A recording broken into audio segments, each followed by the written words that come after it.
छोटा बेटा बहू कई दिनों से मुझे मुंबई आने कह रही थी, लेकिन इनके जाने के बाद मेरी सहेलियों ने मुझे बताया था कि गांव घर में उसके अलावा मेरा काम करने वाला कोई और ना होने से मजबूरन मुंह फुलाकर ही वो मेरा काम करती। फिर भी मैं सोचती कि चाहे मुंह फुलाकर ही सही मेरा काम कर तो देती है ना, उतना ही काफी है। मन में समाधान तो करना ही होगा। ये घर मेरा है, इसलिए मैं अधिकार से इस घर में रह सकती हूं। यही सब सोचकर मैं मुंबई जाने से कतरा रही थी।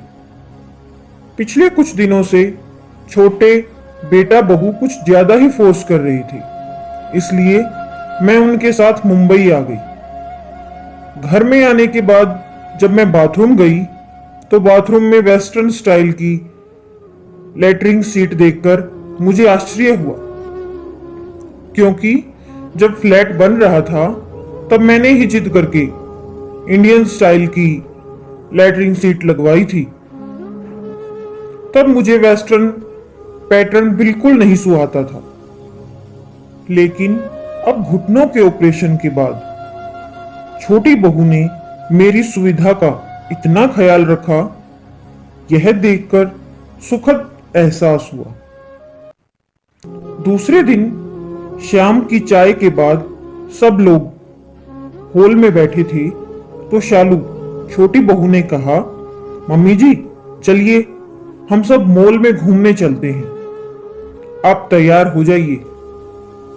मैं क्या करूंगी मॉल जाकर, जो हम सब करेंगे वो आप भी करना। नहीं बेटा, मैं घर में ही ठीक हूं, तुम सब लोग जाओ। आखिर आप हमारे साथ मॉल में क्यों नहीं जाना चाहती? शालू, यदि मम्मी नहीं आना चाहती तो रहने दो ना। बेटे ने कहा, आप रहने दीजिए जी। आपको किसने कहा हम दोनों के बीच में बोलने को? बेटा मुंह बनाकर चला गया। शालू ने फिर कहा, प्लीज मम्मी जी चलिए ना। देख बेटा, 75 साल की उम्र में मैं जल्दी जल्दी चल भी नहीं पाती हूं। तुम में से किसी को मेरा हाथ पकड़ना पड़ेगा। मेरी वजह से तुम लोगों को भी धीरे धीरे चलना पड़ेगा। ऐसे में बिना वजह तुम सबका मजा भी किरकिरा हो जाएगा। और मॉल में वो क्या बोलते हैं, एस्केलेटर आदि पर चलना भी मुझे नहीं आता। मम्मी जी, जब आपके बच्चे छोटे थे, छोटे छोटे पैरों से तेज नहीं चल सकते थे, तब आप भी उनके साथ धीरे धीरे ही चलती थी ना। बच्चे तेज नहीं चल सकते, इसलिए क्या आप उन्हें घर में छोड़कर अकेले घूमने जाती थी? नहीं ना, अब हम बच्चों की बारी है। आपके साथ हम भी धीरे धीरे चलेंगे।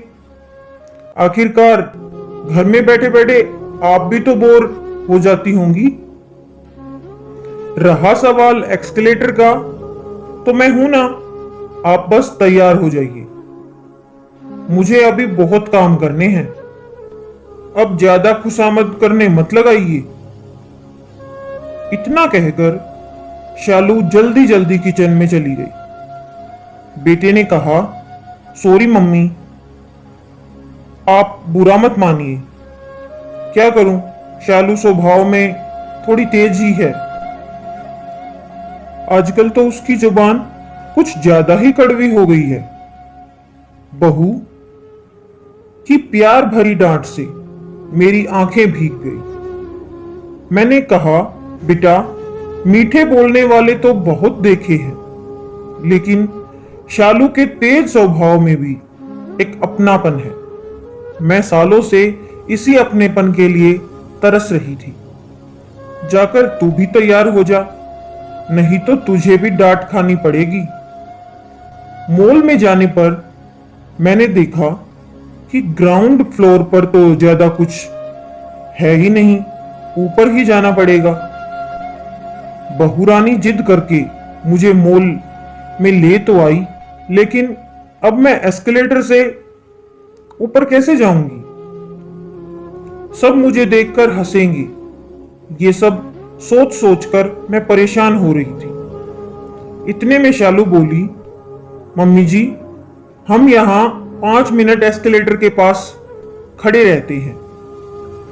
आप आते जाते लोगों को ध्यान से देखिए।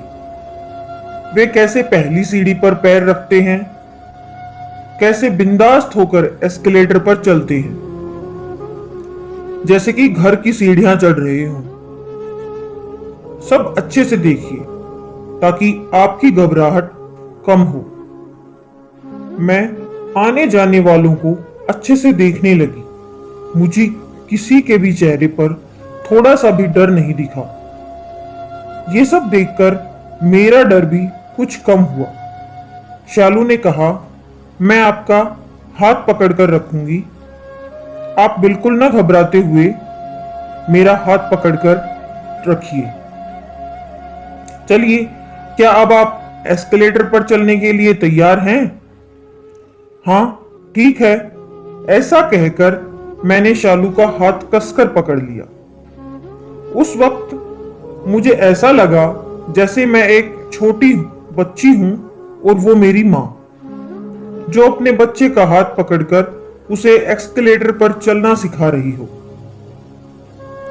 जैसे ही हमने पहली सीढ़ी पर पैर रखा, मेरा बैलेंस थोड़ा सा बिगड़ा, लेकिन शालू का हाथ पकड़े हुए होने से जल्दी ही मैं संभल गई। मैं कुछ सोचती उसके पहले ही हम लोग ऊपर पहुंच भी गए। जब भी मैं पिक्चरों में एस्केलेटर देखती थी, तब हमेशा सोचती थी कि काश, क्या मैं भी कभी ऐसी सीढ़ियां चढ़ पाऊंगी?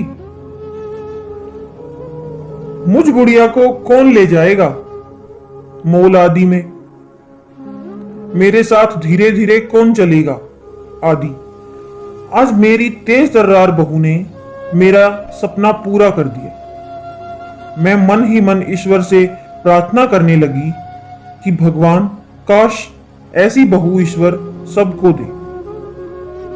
आपको हमारी ये कहानी कैसी लगी हमें कमेंट कर जरूर बताएं। अगर आपको ये कहानी पसंद आई है तो वीडियो को लाइक करें। चैनल पर नए हैं तो चैनल को सब्सक्राइब जरूर करें। Thank you. Thanks for watching.